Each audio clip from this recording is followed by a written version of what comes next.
नमस्कार मित्रों, मैं वेद प्रकाश यादव आपका अपने चैनल एसआरजी एकेडमी में स्वागत करता हूं। और हम लोग मैथ की एक बहुत बढ़िया प्रैक्टिस सेट्स की सीरीज कर रहे हैं जो किसी भी एग्जाम के लिए बहुत महत्वपूर्ण है। आप इसके एक एक सवाल को मतलब अच्छे से इस पे प्रैक्टिस करें, क्योंकि इसमें जो भी सवाल हैं वो कहीं ना कहीं पिछली परीक्षाओं में पूछे हुए सवाल रखे हैं। इसलिए आप मतलब इनको अच्छे से मतलब दोहराएं और पढ़ाई करते रहें भैया। चलिए शुरू करें। क्वेश्चन है कि एक 6 अंकों की संख्या है 5x2/6z। कह रहे 7, 11, 13 से पूर्णतया विभक्त है। 7, 11, 13 से पूर्णतया विभक्त है। 7, 11, 13 से पूर्णतया विभक्त है। ठीक, 7, 11, 13 से पूर्णतया विभक्त है। तो x minus by plus 3z का मान बताओ। देखिए होता क्या है कि कोई संख्या 7, 11, 13 से कब विभक्त है। कोई संख्या 7, 11 और 13 से कब विभक्त होती है। कोई भी संख्या है अगर उसके 3 अंक रिपीट हो रहे हैं, जैसे 3 अंक रिपीट करने का मतलब है 2, 4, 6, 2, 4, 6, ये संख्या जो है 7, 11 और 13 तीनों से विभक्त है। जैसे कोई संख्या के अंक हैं पी क्यू आर, अगर ये रिपीट हो रहा है पी क्यू आर, अगर रिपीट है p Q R P Q R P Q R, तो ये संख्या 7, 11, 13 सब तीनों से विभक्त है। ठीक, तो अब समझते सवाल में कि अगर हम इसे पी रखें, इसे क्यू, इसे आर, 5x2। अब आप देखें कि p मतलब p यहाँ पे फिर रिपीट होगा, तो मतलब बाई की वैल्यू कितनी है 5। जहाँ पे बाई है वहाँ पे आप 5 रख लीजिए। ठीक, दूसरी चीज q की वैल्यू कितनी है। q की वैल्यू है यहाँ पे x का मतलब 6 है। आगे z है, z का मतलब 2, Q R, P Q R 3 अंक रिपीट हुए, मतलब x की वैल्यू 6 है, z की वैल्यू 2 है और y की वैल्यू 5 है। x की वैल्यू कितनी है 6। आप सवाल है आपका x minus by plus 3z, x minus by plus 3z। x की वैल्यू कितनी थी, x की वैल्यू 6, y की वैल्यू आप वहां से देख लीजिए, y की वैल्यू 5 है प्लस 3, और z की वैल्यू कितनी है 2, तो हो जाएगा 3 दूनी 6, 6 और 6 12, 12 से 5 घटें तो आपका 7 होगा। कोई भी संख्या के अगर 3 अंक रिपीट हो रहे तो वो संख्या 7, 11 और 13 से विभक्त होगी। अगला, कौन सी संख्या 6 से विभक्त है। आपको पता कोई संख्या 6 से विभक्त कब होगी, जब वो संख्या 2 से विभक्त होगी और 3 से विभक्त होगी, तो संख्या 6 से विभक्त होगी। आप इसे हटा दीजिए, ये 2 से विभक्त नहीं है, लास्ट का अंक 3 है। बाकी 3 से विभक्त होने का मतलब है अंकों का योग 3 से विभक्त होना चाहिए। 8, 4, 12, 3, 15, 2, 17 नहीं कटेगी। 6, 4, 10, 2, 12, 1, 13 नहीं कटेगी। 2, 2, 4, 7, 11, 9, 20, 4, 24, 3, 27, 3 से कटेगी और 2 से कटेगी, मतलब 6 से कटेगी। अगला सवाल है, दो संख्याओं का योग 50 है, गुणनफल 525 है, संख्याओं का लासा बताओ। ठीक, दो संख्याओं का योग आप बिल्कुल बेसिक से समझें। कोई दो संख्याएं हैं, उनका योग x प्लस वाई बराबर 50 है, x प्लस वाई बराबर 50, गुणनफल उनका x वाई बराबर 525 है, गुणनफल 525 है। ठीक, अब संख्याओं का लासा चाहिए। तो हम पहले संख्याएं पता कर लें। आपको पता एक फार्मूला होता है एक्स माइनस बाई का होल स्क्वायर। इसके दो फार्मूला होते हैं, एक होता है x square plus by square minus के 2xy, माइनस के 2xy, माइनस के 2xy, और दूसरा इसका होता एक्स प्लस बाई का whole square, x plus y का होल स्क्वायर माइनस के 4xy। आपको इसकी जरूरत है, इसे रख लीजिए, उसकी जरूरत नहीं है। अब यहाँ पे आपको x प्लस बाई की वैल्यू कितनी है 50, 50 का मतलब 50 का स्क्वायर 2500 माइनस 4, 4 का जब इसमें आप गुणा करें तो हो जाएगा 20, 2100, 2100। ठीक, 2100, यहाँ पे कितना हो जाएगा 2500, 2500 माइनस 2100 बचेगा आपका कितना 400, 400, ये स्क्वायर इधर से हटा दें तो इधर रूट लग जाएगा, मतलब x माइनस वाई बराबर आपका 20 आया, और x प्लस वाई बराबर कितना दिया, x प्लस वाई बराबर दिया 50। अब जब यहाँ पे 2x निकालेंगे तो आपका आएगा 70, x बराबर कितना आएगा 35, x बराबर जब 35 आपका आ गया, आपको पता दोनों का योग 50 है, x बराबर 35 है तो y बराबर 15 होगा, y बराबर कितना होगा 15 होगा। अब इन दोनों का लासा चाहिए, आप लासा निकाल सकते, 35 और 15 का लासा 105 होगा, 35-15 का लासा 105 होगा। अगला सवाल, ठीक, दो संख्याओं का मासा 12 है, इनका लासा 48 है, ठीक, तो संख्याओं के गुणनफल का वर्गमूल बताओ। ठीक, दो संख्याओं का मासा 12 है, लासा कितना 48, आपको पता पहली संख्या गुणा में दूसरी संख्या बराबर लासा और गुणा में मासा, लासा गुणा में मासा। ठीक, अब लासा कितना है 48 है, मासा कितना है 12 है, ठीक, इनका गुणा करेंगे 12 8 96, 12 चौक 48 और 9 57, 576, ये दोनों संख्याओं का गुणनफल ही है, ये दोनों संख्याओं का गुणनफल ही लिखा, ठीक है। अच्छा, दूसरी चीज, गुणनफल का वर्गमूल बताओ, गुणनफल का वर्गमूल, आप इसका आराम से वर्गमूल निकाल दीजिए, इसका वर्गमूल कितना होगा 24, सभी को पता है, बहुत सरल सा सवाल है, बस थोड़ा सा दिमाग लगाइए और पढ़ाई करते रहिए भैया, पढ़ाई, चूँकि एग्ज़ाम पता नहीं चलेगा आपको, बस एग्ज़ाम की डेट आ जाएगी, फिर जैसे पिछली बार हुआ था वैसे नहीं करना, इस बार मतलब थोड़े अच्छे से पढ़ के जाइए, आपने तैयारी की है, बाकी लड़के जिन्होंने तैयारी नहीं की वो ना पढ़ें, कोई बात नहीं, जो पढ़ रहे वो पढ़ें। चलिए अगला, अगला है पी क्यू आर का औसत, पी क्यू आर का औसत 51 kg है, तीन बंदे हैं, एक पी एक क्यू और एक आर, पी क्यू आर का औसत 51 है, तीन है, इनका योग करेंगे तो तीन का आप गुणा कर लीजिए, 3 एकन 3 3 पुछे 15, पी और क्यू का औसत 45 kg है, रख लीजिए, पी प्लस क्यू का औसत 45 है, दो हैं, इनका योग 45 दूना 90, 45 दूना 90, क्यू आर का औसत 46 है, क्यू और आर का औसत 46 है, दो हैं, 46 दूना 92, ठीक, आपसे पूछा गया क्यू का वजन बताओ, तीन है, पी क्यू आर का सम्मिलित वजन 153 kg है, कितना है 153 kg, आपसे क्यू का पूछा गया, क्यू इधर है, क्यू इधर है, क्यू इधर है, आप कोई भी इसमें एक पहले वैल्यू निकालिए, आप इसमें पी क्यू की निकाल लीजिए, पी क्यू की वैल्यू कितनी है 90 है, पी क्यू और p plus q plus r की वैल्यू कितनी है 153 है, 103 से आप पी क्यू को माइनस कर दीजिए, मतलब 90 को माइनस कर दीजिए, 153 से 90 घटेंगे तो बचेंगे 3 और 15 से 9 घटे 6 63, ये वैल्यू आपकी आई P प्लस क्यू की, ये वैल्यू P प्लस क्यू की वैल्यू आई, ठीक, P प्लस क्यू की वैल्यू आई।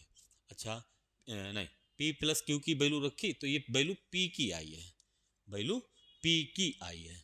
अब आपको Q चाहिए तो यहाँ पर रख लीजिए P plus Q, P plus, एक मिनट, क्यू आर की रखनी थी 92 रखनी थी, क्यू आर की, एक मिनट दोबारा से, ठीक, देखो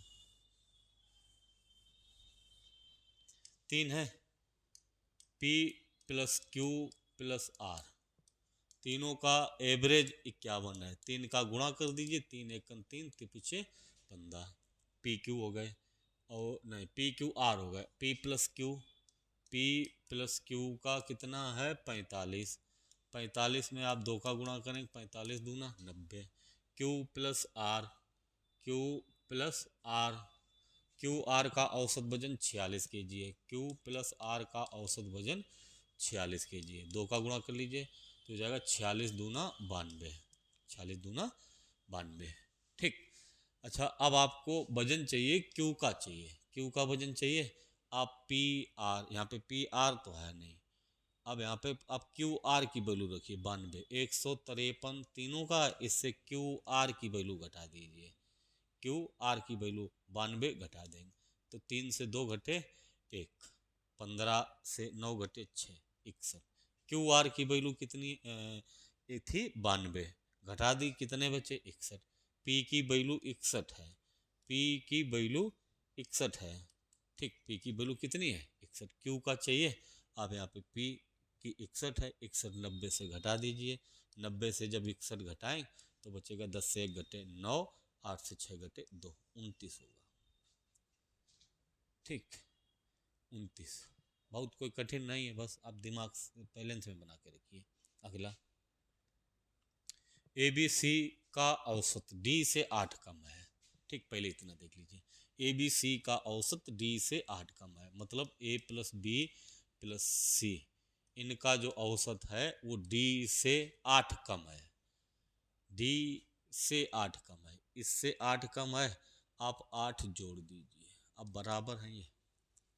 ए बी सी डी का औसत 42 है, A plus B plus C plus D का औसत 42 है, A plus B plus C D का औसत 42 है, 4 का औसत 42 है तो 4 दूनी 8, 4 चौकू 16, 168। A plus B plus C plus D की वैल्यू पता, आप यहाँ पे इसे थोड़ा सरल कर लीजिए, बटे 1 3 कर लीजिए, तो ए प्लस बी प्लस सी और 1 का भाग देंगे 3 में, 3 3 8 24 बराबर डी, ठीक। यहाँ पे आप जब रखेंगे A plus B plus C plus 24 बराबर 3D, 3D, A plus B plus C की वैल्यू या 3D की वैल्यू निकालें, 3D की ना निकालो, अब ए प्लस बी प्लस सी की वैल्यू निकाल लीजिए, ए प्लस बी प्लस सी की वैल्यू आएगी 3D minus 24, 3D minus 24।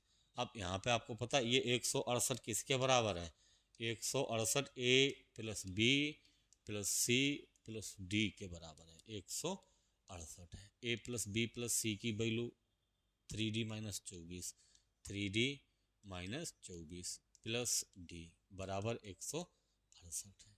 3D से 1D घटेंगे जुड़ेंगे तो 4D, ये 24 इधर जाएंगे, 24 इधर जाए तो 24 और 168, 8 4 12, 8 4 12, ठीक, 6 2 8 1 9, 192।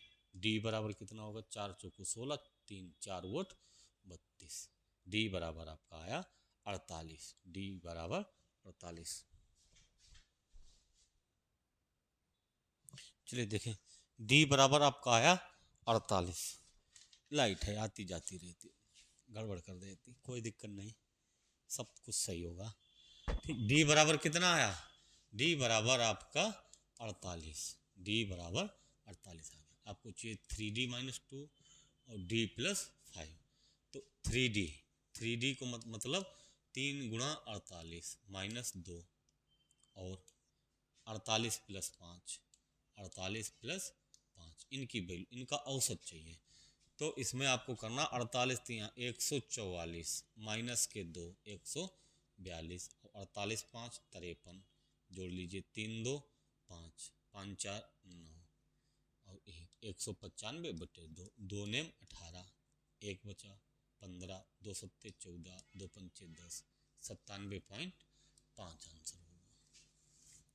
थोड़ा अच्छा सवाल था, आप आराम से बिल्कुल तसल्ली से लगाइए सवाल को, अच्छे सवाल हैं। चलिए अगला, ए बी सी की आय का अनुपात 2018 में 2:3:5 था, देख लीजिए 2:3:5 था, 2018 में है ये, ठीक। 2019 में उनकी आय 10%, 15%, 20% की वृद्धि हुई, आप इसको 20 रख लें थोड़ी देर के लिए, 20 30 और 50, अनुपात 2:3:5 का ही है। अब 20 को आप 10% बढ़ाइए, कितना होगा 22, 20 को 10% ऐसे बढ़ाएंगे, 20 100% है और 10% बढ़ाएंगे तो 110 बटे 100, 1 2 बिंदी कैंसिल, 11 दूनी 22। अगला 30 को 15% बढ़ाएंगे तो 30 को 15% बढ़ाएंगे 115 बटे 100, 1 बिंदी कैंसिल, ठीक, 5 दूनी 10, 5 23, 23 69, 69 बटे 2, 69 बटे 2 का मतलब 34.5, 69 34। अब 50 को 20% बढ़ाइए, 50 को 20% बढ़ाएंगे ऐसे तो आपका 50 हो जाएगा 60, फिर कह रहे वृद्धि, यदि 2020 में केवल एक ही आय में 20% की वृद्धि, केवल एक ही आय में 20%। तो आप 22 को 20% बढ़ा लीजिए, 22 को 20% बढ़ाएंगे तो 22 को 120/100 ये हो जाएगा 12 दूनी 24, 12 दूनी 24, 2 26, नीचे से 10 कटे, एक अंक बाद दशमलव। अब इनकी जो नई आय है 26.4, 34.5 और 60। ठीक, पूछ रहे तो उनकी आय का अनुपात बताओ। अब यहाँ पे भी दशमलव है, यहाँ पर नहीं, यहाँ पर भी है, यहाँ पर भी है और आगे नहीं है, तो ये दोनों दशमलव हटाइए, यहाँ पे आप 0 बढ़ा लीजिए। ठीक, काट दीजिए। 63 24 2, 63 24, 3 एकम 3, 3 एकम 3, 3 पच्चीस 15, 3 दूनी 6, 200। 88:115:200, 88:115:200। अगला, एक नृत्य कक्षा के 3 बैचों में छात्रों का अनुपात 2:3:5 है। 3 कक्षाएं हैं, 2 3 5 है अनुपात। प्रत्येक बैच में 20 छात्र बढ़ जाते हैं, प्रत्येक बैच में 20 छात्र बढ़ जाते हैं, तो नया अनुपात जो है 4:5:7 हो जाता है नया अनुपात। इसको आप दो तरीके से लगा दीजिए। कैसे? एक आपने देखे कि प्रत्येक में कितने कितने की वृद्धि हो रही, लड़कों में 20 की, और यहाँ पे अनुपात में कितने की वृद्धि है, सब में 2 की है। तो आप देख लेंगे 2 बराबर कितना है 20, 1 बराबर 10। वृद्धि से पहले संख्या पूछी 3 2 5 5 10, 1 यूनिट की वैल्यू 10 है तो 10 यूनिट की वैल्यू आपकी 100 होगी।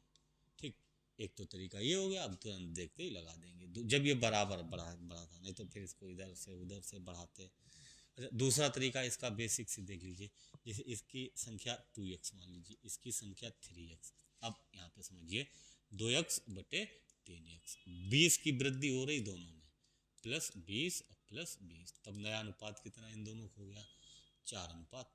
आप 4/5 कर लीजिए, ऐसे कैंची गुणा करके, 5 दूनी 10x + 20 पंचे 100 बराबर 4 3 12x + 20 चौको 80। ठीक, ये 80 इधर आए तो बचेंगे 20, 10 उधर गए 12 से घटे, 10 उधर गए 12 से घटे तो 2x बचे, x बराबर 10, x बराबर 10। वृद्धि से पहले संख्या यही थी 5 3 8 2 10x, 10 का गुणा कर दीजिए, पहले संख्या कितनी हो जाएगी 100। अगला सवाल, एक महिला अपने पुत्र से 28 वर्ष बड़ी है, 3 वर्ष में उसकी उम्र पुत्र से दोगुना होगी। देख लीजिए, कोई एक महिला है, उसका पुत्र है, पुत्र कुछ उम्र का है। ठीक, पुत्र कुछ उम्र का है, पुत्र कुछ उम्र का है, महिला कितने होगी 28 वर्ष ज़्यादा, 28 वर्ष बड़ी है। ठीक, 3 वर्ष में मतलब 3 वर्ष बाद, तो इसकी हो जाएगी x + 31, 3 इसमें जुड़ जाए, 3 इसमें बाद के लिए आप जोड़ देते हैं, तो x + 3, 3 वर्ष में महिला की उम्र पुत्र से दोगुना होगी। 3 वर्ष में महिला की उम्र पुत्र से दोगुना होगी, दोगुना मतलब महिला दोगुना होगी, आप इसमें 2 का गुणा कर लीजिए, बराबर है, तो हो जाएगा x + 31 बराबर 2x + 6। ठीक, ये x उधर गया तो बचेगा x, ये 6 इधर आए तो कितना बचेगा 25। मतलब क्या हो, पुत्र कितने वर्ष का है 25 का। ठीक, गुना हो जाएगी। पुत्र की वर्तमान उम्र बताइए, पुत्र की वर्तमान उम्र 25 साल होगी। अगला सवाल, अगला है ए और बी की वर्तमान उम्र का अनुपात 7:8 है। ठीक, 6 वर्ष बाद उनकी उम्र का अनुपात 8:9 होगा, 8:9 होगा। सी की वर्तमान उम्र ए की वर्तमान उम्र से 10 वर्ष अधिक है, तो सी की वर्तमान उम्र बताओ। सबसे पहले ए और बी का अनुपात दिया 7:8, अनुपात में दी, आप तुरंत इसको 7x और 8x रख लीजिए। ठीक, 6 वर्ष बाद मतलब 6 प्लस कर लीजिए, अनुपात दिया इसलिए हमने पहले से ही बटन रख ली, पहले से ही बटन रख ली। 6 वर्ष बाद 6 6 जोड़ दी, फिर अनुपात 8:9 होगा, 8:9 होगा। आप इसको इधर इसको इधर, 9 7 63x + 9 6 54 बराबर 68 64x + 8 6 48। ठीक, आप ये 54 आएंगे इधर 48 से घटने, तो कितने बचेंगे 6, 63 उधर जाएंगे तो कितने बचेंगे, केवल x। x बराबर कितना आ गया, 6। x बराबर 6। ये ए और बी की उम्र है, तो ये ए 42 साल का और ये 48 साल का। आप कह रहे सी की वर्तमान उम्र ए से 10 वर्ष अधिक है, 10 वर्ष अधिक है। 42 से 10 वर्ष अधिक मतलब सी 52 साल का है। सी की वर्तमान उम्र बताओ, सी की वर्तमान उम्र 52 साल। अगला बहुत सरल तरीका है, बहुत ही सरल तरीका है, आप लगा के देखिए एक बार। अगला, अनुज ने 30,000 लगाकर व्यापार शुरू किया। 6 माह बाद अजय 45,000 की पूंजी के साथ शामिल हो गया। अगले 3 माह बाद अंकित 60,000 की पूंजी के साथ शामिल हुआ। वर्ष के अंत में 18,000 रुपया लाभ है, तो अनुज का हिस्सा बताओ। देख लीजिए, एक अनुज है, एक अनुज, अनुज, ठीक, दूसरा अजय, दूसरा अजय, दूसरा अजय, तीसरा अंकित है, तीसरा अंकित है, तीसरा अंकित। उसने 30,000 लगाए थे, शुरुआत में ही 30,000 लगाए, शुरुआत में 30,000 लगाए, 30,000, तो इसके 12 एक वर्ष तक चला। वर्ष के अंत में बोला कि वर्ष के अंत में, तो 30,000 उसके 12 महीना तक रहेंगे। अजय 6 माह बाद, मतलब 6 महीने बाद आ रहा, तो व्यापार में ये 6 महीना तक रहेगा। कितने रुपया लेके, 45,000, 45,000। उसके अगले 3 माह बाद वो आ रहा है अंकित, तो अंकित सिर्फ 3 महीने तक रहेगा व्यापार में, और पूंजी उसकी है 60,000, 60,000। इनकी पूंजी का अनुपात, पूंजी और समय का गुणनफल लाभ के अनुपात के बराबर होता। पूंजी का, पूंजी और समय का अनुपात लाभ के अनुपात के बराबर होता। आप 1000 सबके निपटा दीजिए, ठीक। अब बचा यहाँ पे 30, 15 दूनी 30, 15 त्या 45, 15 चौकू 60। अभी हो जाएगा 12 दूनी 24, 6 त्या 18, 4 त्या 12, 4 त्या 12, ठीक, 4 त्या 12। अब काट लीजिए, 6 चौक 24, 6 त्या 18, 6 एकन 6। किसका हिस्सा पूछा, अनुज का पूछा। तो 4 3 7 1 8 बराबर 18,000 है, 8 बराबर 18,000 है, 8 बराबर 18,000। 8 दूनी 16, 2 20, 8 दूनी 16, 4 8 पंचे 40, 2250 है। तो आपको चाहिए 4 बराबर, 4 बराबर चाहिए, तो इसमें 4 का गुणा कर लीजिए। 4 0, 4 पंचे 20, 4 दूनी 8, 2 10, 4 1 दूनी 8, 1 9,000। 1 मिनट, 22 चौक 88, ये तो 9,000 ही है। ये देख लीजिए, कुछ गड़बड़ है इधर, यहाँ पे देख लीजिए।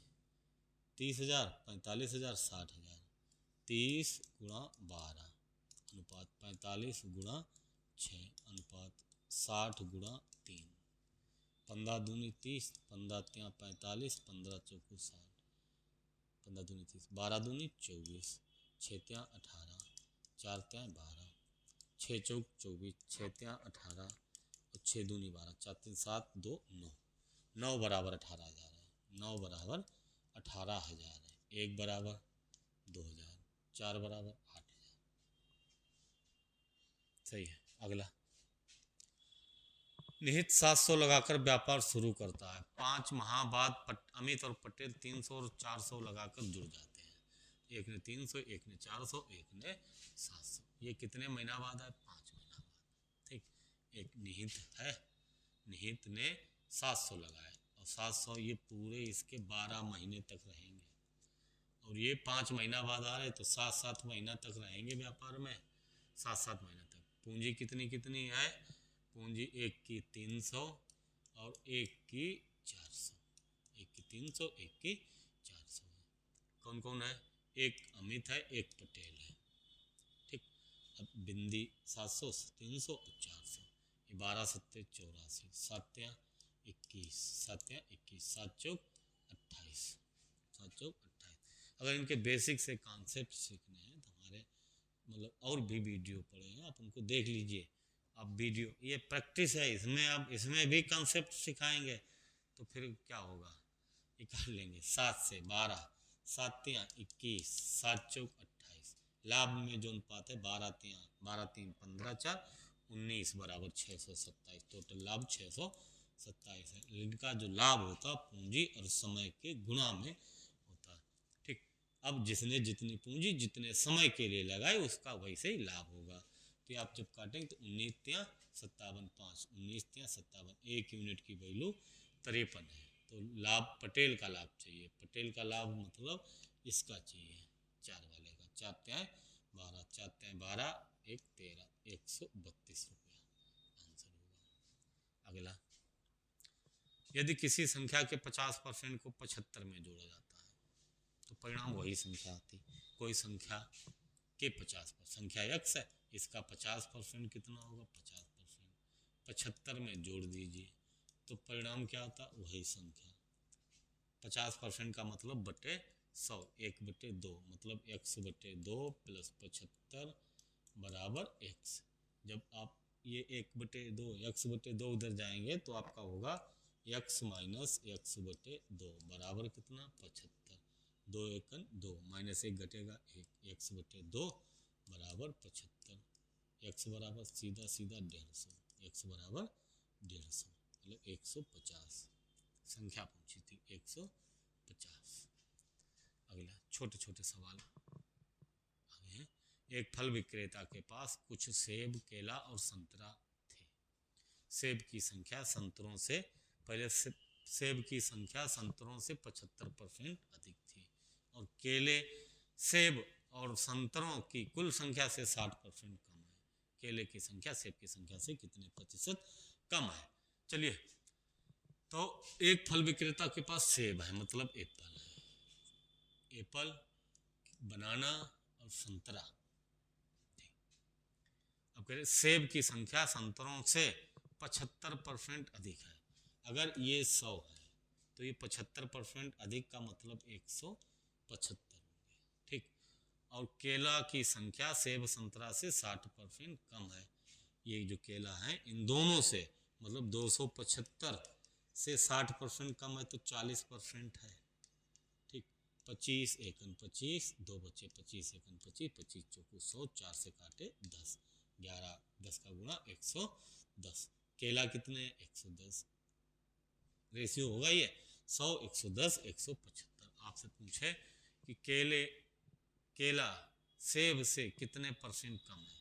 केला जो है सेब से पहले कम कितना है 65, कहाँ से कम है केला सेब से मतलब 175 से गुणा में 100, 25 सत्ते 175, 25 चौको 100, 4 पंचे 20, 4 छंग 24 और 2 26, 4 पंचे 20, 4 छंग 24, 2 26 बटे 7। आप काटेंगे तो 7 तियां 21, 5 7 सते 49, 1 7 एकन 7, ऐसे 37.1% वाला। ये सब आए हुए सवाल हैं, आए हुए सवाल हैं, मतलब अच्छे से ही सीखना है तुम्हें, सीखते रहिए। अगला, अगला है राम 3500 में 2 घड़ी खरीदता है।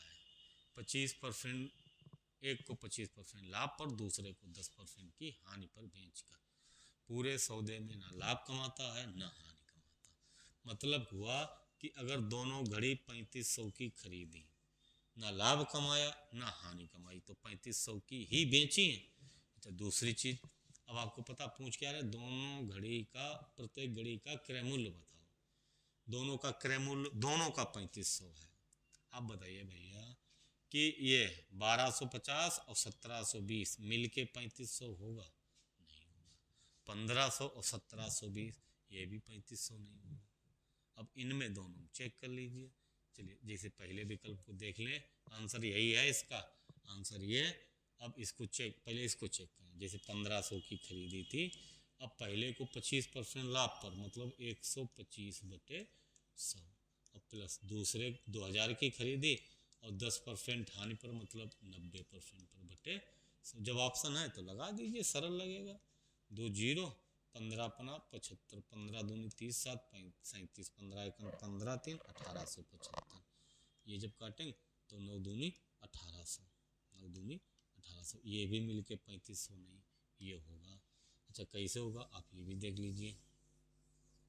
एक घड़ी अगर 1000 की खरीदी तो दूसरी 2500 की खरीदी, दूसरी कितनी खरीदी 2500 की, इसको 25% लाभ पर बेचें तो 125% का मतलब 1250, 1250 प्लस 10% हानि मतलब 250 हानि 2250 की, 2250। अब यहाँ पे 90/100 कर लीजिए, थोड़ा मतलब ज़्यादा शॉर्ट करना अपना, तो 1250 और 2250 3500 है, बोलो हाँ है। अगला, इसलिए यही अंतर था। अगला है, एक कमीज की कीमत एक पतलून की कीमत से 20% कम है। 3 कमीज और 5 पतलून की कीमत 5 कमीज और 2 पतलून की कीमत से 1260 अधिक है। 4 कमीज और 3 पतलून की कीमत बताओ। बहुत अच्छा सवाल है। ठीक, अब जैसे एक कमीज की कीमत एक पतलून की कीमत से 20% कम है भैया, 20% कम है। अगर 100 है तो वो कितनी होगी 80, 100 है तो 80। अब चूंकि 100 80 नहीं रख सकते, अनुपात में रख लीजिए, 20 पंचे 100, 20 चौको 80। एक पतलून की कीमत 5x, एक कमीज की कीमत 4x। अब बोल रहे कि 3 कमीज और 5 पतलून, 3 कमीज, 3 कमीज का मतलब 12x प्लस 5 पतलून मतलब 25x, 25x इनका मूल्य हो गया। दूसरी चीज की कीमत 5 कमीज का मतलब ये वाले 5x और 5 कमीज और 2 पतलून, 2 पतलून मतलब 10, 5 कमीज है तो 5 चौको 20 होगा, 5 कमीज 5 चौको 20, 2 पतलून, 2 पतलून मतलब 10x, इनकी कीमत कितनी 20 10 30, 20 10 कितनी 1 ठीक।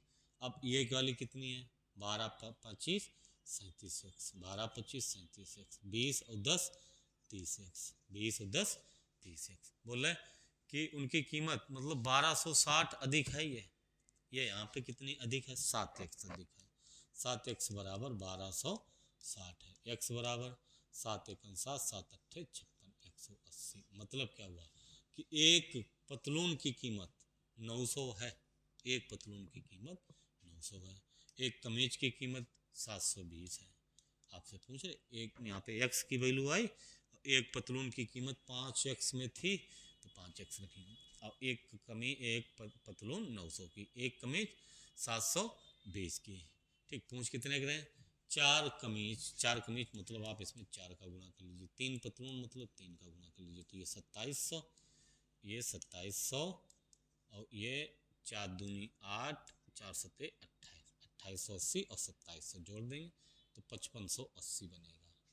0 8 7 8 और 0 8, 8 और 7 15, 2 2 4 1 5।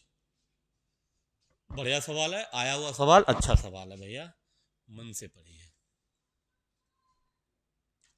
अगला, एक माइक्रोवेव ओवन का अंकित मूल्य 15,990 है और 12,792 में बेचा गया। दी जाने वाली छूट बताइए। आप छूट निकाल लीजिए और देख लीजिए छूट मिली कहाँ से 15,990 से। 15,990 अंकित मूल्य है और बेचा कितने जा रहा 12,792, 12,792 मतलब कितनी छूट गई 10 से 2 घटे 8, 10 से 2 घटे 8 और इधर बचे 18 से 9 घटे 9, 18 से 9 घटे 9, 8 से 7 घटे 1 और यहाँ पे बचे 4 से 2 घटे 2, 2198 की छूट 15,990 गुणा में 100। ठीक, जब आप इसे ही काटेंगे 15,990 और 12,792 छूट गई है 10 से 2 घटे 8, 18 से 9 घटे 9, 8 से 7 घटे 1, 8 से 7 घटे 1, 5 से 2 घटे 3, अरे 10 से 2 घटे 8, 1 बचा, 18 से 9 घटे 9 और बचे 18 से 9 घटे 9, 8 से 7 घटे 1, 8 से 7 घटे 1, 5 से 2 घटे 1, 3198 होगी छूट, 3198। ठीक, 3198 काट लीजिए, एक बिंदी तो ये काटिए, 9 9 18 5 23 1 24, 8 9 17 18 3 21, 3 से कटेगा, 6 15, 3 3 3 एकम 3 0 तिछाक 18 तिछाक 18, 5 3 8 3 11, 533, हाँ डबल है, 533 दूना 1066 और 10 ये 2 ये 20% की छूट है। अगला, किसी वस्तु का विक्रय मूल्य ज्ञात करें, इसके 25,500 के अंकित मूल्य पर 15% 12%, बढ़िया अंकित मूल्य 25,500 है, अंकित मूल्य 25,500 है, 15% की छूट 85%, 12% की छूट 88%, 88% बटे 100, 100 कैंसिल, 5 से काट लीजिए, 55 25 5 एकन 5 5 20 100, ठीक 51, फिर 5 से काट लीजिए, 5 चौको 20, 5 17 85, 4 से काट लीजिए, 4 दूनी 8 4 दूनी 8, 17 एकम 17, 17 पन्ना 85 1 86, ठीक। अब इसमें गुणा कर लीजिए 22 का, तो 22 सत्ते 154, हासिल के 15, 22 छक्का 132 और 15 132 और 15 147 के साथ हासिल के 14, 22 अट्ठे 176 और 14 90, 22 अट्ठे 190, 19,074 रुपया, 19,074 रुपया। अगला सवाल है, 13 लीटर मिश्रण में दूध और पानी का अनुपात 3:2 है। मिश्रण के 3 लीटर दूध को नहीं मिश्रण के 3 लीटर को दूध के 3 लीटर में बदल दिया जाए, नए मिश्रण में दूध पानी का अनुपात बताओ। देखिए पहले तो टोटल मिश्रण कितना है 13 लीटर, दूध और पानी का अनुपात कितना 3:2, 3:2, 3:2 5, 3:2 है, ठीक 3:2 5, 5 की वैल्यू 13 है, 1 5 दूनी 10, 5 छक्का 30, 1 यूनिट की वैल्यू 2.6, 3 की वैल्यू तिछाक 18, 3 दूनी 6 1 7 7.8, 2 की 5.2। अब बोल रहा है कि मिश्रण 3 लीटर निकाल लिए, मिश्रण कितना निकाल लिया, मिश्रण 3 लीटर निकाल के 3 लीटर मिश्रण निकाल लिया, ठीक। अब जो 13 लीटर में अनुपात है दूध पानी का, 3 लीटर मिश्रण निकल जाएगा तो 10 में भी अनुपात वही होगा, जो पहले अनुपात था अनुपात तो वही रहना, जो जा रहा बाहर 3 लीटर मिश्रण जा रहा, ठीक। अब 10 लीटर में भी अनुपात 3:2 का है, तो 3:2 का अनुपात है तो 3:2 5, मतलब 3:2 5 की वैल्यू 10, 1 की वैल्यू 2, 3 की वैल्यू 6, 2 की वैल्यू 4, 6 लीटर दूध है, 4 लीटर पानी है। अब 3 लीटर मिश्रण निकाल के और 3 लीटर दूध मिलाया गया तो टोटल दूध कितना 9 और पानी कितना 4, 9:4। ये है छोटा छोटा सवाल। एक दुकानदार 40 रुपया प्रति केजी तथा 47 रुपया 50 पैसा प्रति केजी के 2 प्रकार के चावल को इस प्रकार मिलाता है कि उसके पास 645 रुपया पर केजी वाला 15 केजी मिश्रण तैयार हो जाता है, ठीक है। उस चावल का वजन बताओ जिसकी कीमत 47 रुपया प्रति केजी थी, उस चावल का वजन बताओ। चलो देखो, तो सबसे पहले 645 रुपया की लागत वाला 15 केजी मिश्रण तैयार है, 15 केजी मिश्रण तैयार है, तो 15 का भाग दे दीजिए, पूरे मिश्रण का 15 चौको 60, 15 त्या 45, पूरे मिश्रण का क्रय मूल्य आ गया 43 रुपया प्रति केजी, 43 रुपया प्रति केजी। एक का मूल्य कितना 40, एलिगेशन मेथड से एक का कितना है 47.5, आप इनका अंतर इधर, इनका इधर, तो ये 40 3 कितना होगा 3, साढ़े मतलब 47 से 43 घटाएंगे तो 43 आप जब घटाएंगे तो बचेगा 5 4.5, यहाँ से दशमलव हटा के यहाँ बिंदी लगा लीजिए, 15 त्या 45, 15 दूनी 30, जो मिश्रण है 3:2 में है, ये वाला चाहिए, ये वाले की क्वांटिटी 2 अनुपात में है, ठीक। और टोटल कितना है 3 2 5, 5 की वैल्यू 15 है, 1 की वैल्यू कितनी है 3 है, तो 2 की वैल्यू कितनी होगी 47.5 रुपया पर केजी वाले की वैल्यू 5 या 15, 3 दूनी 6 है, तो चलिए आगे, बस यहीं तक थे 20 सवाल आपके।